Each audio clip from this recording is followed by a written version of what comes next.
introducing you to Professor Roman Loszynski from Poznań University. Roman, this is General Brigadier Stanisław Wisniewski, Air Vice Marshal of the Polish Air Force. Wisniewski nodded at the professor, who reached out to shake hands. Professor Roman Loszynski is one of our most brilliant Polish academics in the field of electronics, sir. The Air Vice Marshal huffed. Do you mean one of the most brilliant Polish academics, or one of the most brilliant academics in Poland? There's a difference, you know. That may well be the case, sir, but Professor Loszynski is proving to be of enormous help in critical aspects relating to the development of the PZL-37. More specifically, sir, he is responsible for some of the most important work relating to the bombing capability and effectiveness of the new plane. Major Szymanski paused as another aircraft taxied near to them, and the group huddled closer to shield themselves from the noise and the draft. General Brigadier Wisniewski nodded, not taking his eyes off the professor, trying to work out how much he trusted him.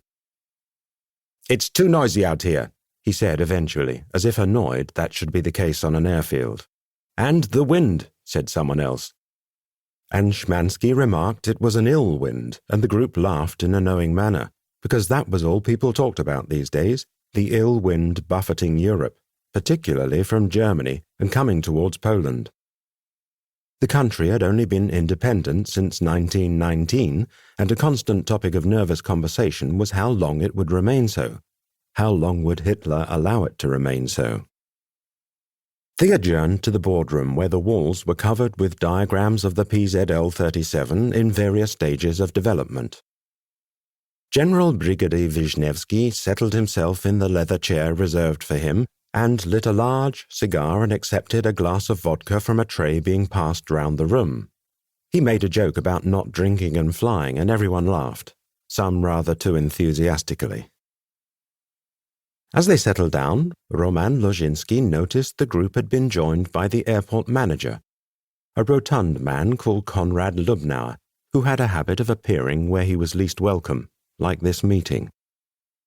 He was a member of Poznan's sizable German minority and spoke with that distinctive accent. Lubnauer sat at the end of the table next to Lieutenant Malkowski.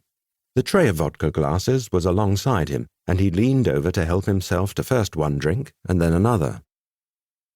Szymanski asked one of the men from PZL to give a brief update of where they were, and repeated the word brief as the man pushed his chair back noisily and stood in a formal position, an officer addressing his troops.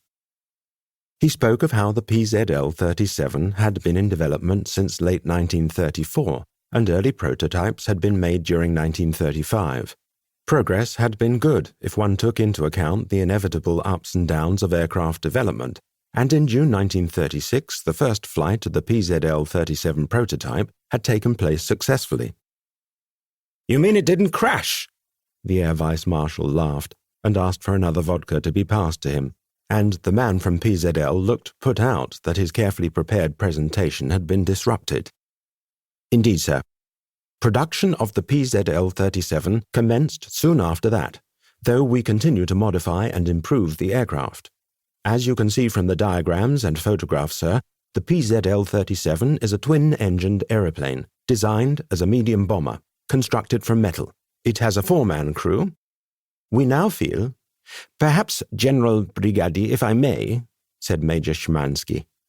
"What you want, Szymanski, is for me to commit the Air Force to ordering God knows how many of these planes, which look nice enough, without us being sure of exactly what benefit they'll be to us." Major Szymanski indicated to Lieutenant Malkowski to pass another vodka to the Air Vice Marshal. "We are extremely impressed with the PZL-37, sir. We believe it has the potential to be one of the most outstanding bombers in the world. We are of the view that it is far in advance of any comparable aircraft. In the current difficult situation, sir, we would all agree that it is vital that Poland has every means at its disposal to defend and protect itself, and this aircraft would give us a significant advantage. Its standard bomb load is 20 bombs, totaling 4,850 pounds, though we're hoping this load can be increased to around 5,700 pounds. Even with such a payload,